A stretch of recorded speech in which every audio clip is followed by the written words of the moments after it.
নিশ্চয়কৈ অহা 29, 30, 31 তিনিদিনীয়া বৰ্ণাঢ্য কাৰ্যসূচীৰে গুডি বাথৌ কেন্দ্ৰীয় অধিৱেশন আয়োজন কৰিছে গহপুৰৰ লাউডাঙিত।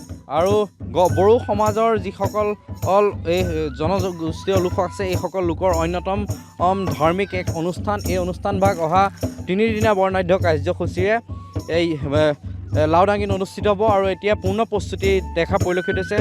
ইতিমধ্যে এতিয়া বড়ো জনগোষ্ঠীয় লোক যিসকল যুৱতী আছে, তেখেতলোকে এতিয়া এনেদৰে তেখেতলোকৰ নৃত্যসমূহ আখৰা কৰি থকা পৰিলক্ষিত হৈছে। আৰু এনেদৰে সতীৰ্থ কাম্যসজীক দেখাব অনুৰোধ কৰিছোঁ। এনেদৰে তেখেতলোকে প্ৰতিদিনে এতিয়া আখৰাত ব্যস্ত থকা পৰিলক্ষিত হৈছে। তাৰ সমান্তৰালভাৱে যিসমূহ অধিৱেশনস্থলী আছে, অধিৱেশনস্থলীৰ এই বিভিন্ন লোক যিহেতু আহি উপস্থিত হ'ব, প্ৰায় বহু হাজাৰ লোক ইয়াত আহি উপস্থিত হ'ব। ধৰ্মীয় যি অনুষ্ঠানভাগ, এই অনুষ্ঠানভাগত বহু হাজাৰ লোক ইয়াত উপস্থিত হ'ব। আৰু এনেদৰে এতিয়া পূৰ্ণ প্ৰস্তুতি হৈ চলি আছে। বৰ্তমান সময়ত মোৰ লগত ইয়াৰ একাংশ বিষয়ববী আছে, তেখেতলোকৰ কিছু ভাষ্য ল'ব চেষ্টা কৰিম। আপোনাৰ কাষলৈ আহিছোঁ। আপোনালোকৰ যি ধৰ্মীয় অনুষ্ঠান 10 সংখ্যক এইবাৰ অধিৱেশন ভাগ অনুষ্ঠিত কৰিছে তিনিদিনীয়া কাৰ্যসূচীৰে, কি কয়? প্ৰথমে আমি NBTV নিউজক আমাৰ ধৰ্মস্থলীত অহাৰ কাৰণে প্ৰথমে ধন্যবাদ যাচিছোঁ। আৰু লগতে এই নিউজৰ সমূহ দৰ্শকবৃন্দক আমি নমস্কাৰ যাচিছোঁ। দুলাৰায় গুডি বাথৌ আফাদৰ 10তম কেন্দ্ৰীয় অধিৱেশনখনি অহা সোম মঙল বুধ তিনিদিনীয়া কাৰ্যসূচীৰে অনুষ্ঠিত হ'ব। ইয়াত অসমৰ প্ৰতিটো জিলাৰ বাহিৰেও আমাৰ বাংলাদেশৰ যি বড়ো বাথৌ ধৰ্মাৱলম্বী ভাইসকল আছে, তেখেতসকল আহিব। পশ্চিম বেংগলৰ বাথৌ ধৰ্মাৱলম্বীসকলো আহিব আৰু নেপালৰ বাথৌ ধৰ্মাৱলম্বীসকল আহিব। তো আমি আমাৰ তৰফৰ পৰা যথেষ্ট প্ৰস্তুতিবোৰ প্ৰায় চমু চাপিছেহি। 2টা নিশাৰ পাছত আমাৰ গোটেইখিনি ক্লজ হৈ যাব কামৰখিনি। প্ৰস্তুতি আমাৰ যথেষ্ট ভাল হৈ আছে আৰু ইয়াৰ ৰাইজৰ যথেষ্ট সঁহাৰি আছে। তো আমি আশা কৰিছোঁ অসমবাসীৰ লগতে প্ৰতিজন NBTV নিউজ দৰ্শকসকলক আমি আদৰণি জনাম। আমাৰ এই প্ৰাণত আহক।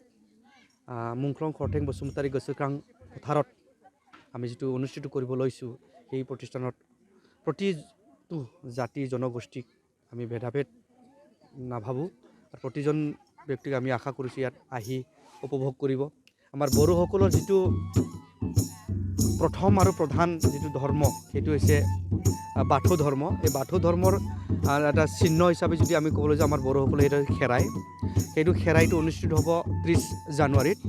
এই খেৰাইটোক আমি জীয়াই ৰখা আৰু বড়োসকলৰ সংস্কৃতিক জীয়াই ৰখাৰ কাৰণে এই যিটো প্ৰথা বা যিটো ৰাস্তা আছে, সেয়া আছে খেৰাই।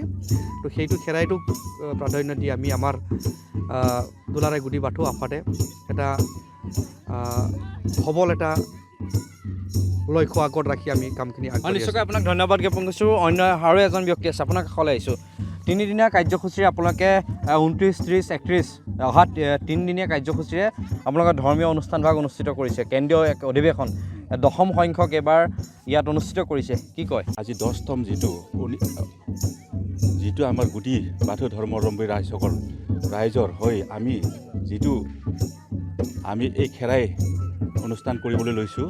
আজি 29, 30, 31 সোমবাৰ, মঙলবাৰ, বুধবাৰ এই 3টা দিনৰ কাৰ্যসূচী লৈ আমি যিটো ধৰ্মীয় আমাৰ গুডি বাথৌ ধৰ্মৰ হৈ আমি যিটো অল অসমৰ তথা অসমৰ বাহিৰৰ যিসকল নেপাল, বেংগল, বাংলাদেশ তথা তেখেতসকল আহিবলৈ লৈছে, তেখেতসকল আহিব আমাৰ এই অনুষ্ঠানত, তেখেতসকলে ভাগ ল'বহি।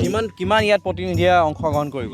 ইয়াত আমাৰ প্ৰতিনিধি অংশ হ'ব আপোনাৰ 20-22 জন, তেনেকুৱাকৈ আমাৰ প্ৰতিনিধি অংশ হ'ব। নিশ্চয়কৈ আপোনাক ধন্যবাদ জ্ঞাপন কৰিছোঁ। তেখেতলোকে কৈছে যে প্ৰায় 20ৰ পৰা 25,000 ইয়াত তেখেতলোকৰ ধৰ্মীয় প্ৰতিনিধি আহি ইয়াত একগোট হ'ব আৰু বিভিন্ন ধৰ্মীয় বিষয়ক লৈ তেখেতলোকৰ ইয়াত আলোচনা হ'ব। আৰু এনেদৰে এতিয়া গহপুৰৰ